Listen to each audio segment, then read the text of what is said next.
আওয়ামী লীগ সরকারের সময় করা কিছু বিদ্যুৎ কেন্দ্র নির্মাণের চুক্তিতে অনেক অসম শর্ত আছে। দেশি বিদেশি এসব চুক্তি পর্যালোচনা করা হবে বলে জানিয়েছেন অর্থ উপদেষ্টা ডক্টর সালেউদ্দিন আহমেদ।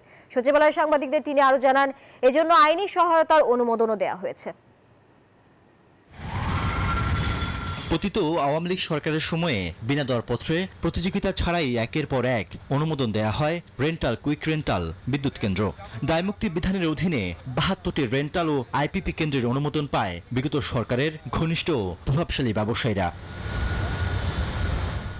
দেশি বিদ্যুৎ কেন্দ্রের মালিকদের সাথেও চুক্তি হয় ডলারে। এ কারণে এখনো বছরে প্রায় ৮ থেকে ১০ হাজার কোটি টাকা বাড়তি দিতে হচ্ছে সরকারকে।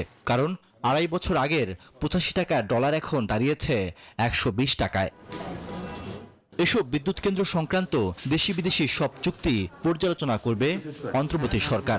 মঙ্গলবার সচিবালয়ে সরকারি ক্রয় সংক্রান্ত উপদেষ্টা পরিষদ কমিটির বৈঠক শেষে কথা জানান, বান্ডেল থাকলে প্রতি সেনমানিতে টাকা বাঁচবে। বিকাশ সেনমানি বান্ডেল কিনে জিতুন প্রতি লেনদেনে। অর্থ উপদেষ্টা বিগত সরকারের সময় কতগুলো ইন্ডিপেন্ডেন্ট পাওয়ার প্ল্যান্টের কতগুলো চুক্তি হয়েছিল। চুক্তিতে আমরা দেখেছি অনেক অসম ক্লজ ছিল, সেগুলো রিভিউ করার জন্য।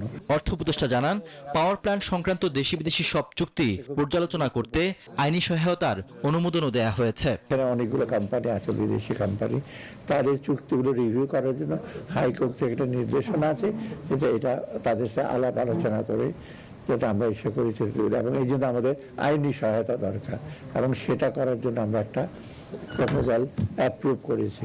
দেশের জ্বালানি চাহিদা মেটাতে এক কার্গো এলএনজি আমদানির সিদ্ধান্ত নিয়েছে সরকার। কাতার থেকে যা আনতে ব্যয় হবে প্রায় ৫৫৭ কোটি টাকা। কি প্রকিউর করবে সেটা একটা টার্গেট আমরা দিয়েছি। রিয়াদ সুমন, নিউজ 24, ঢাকা।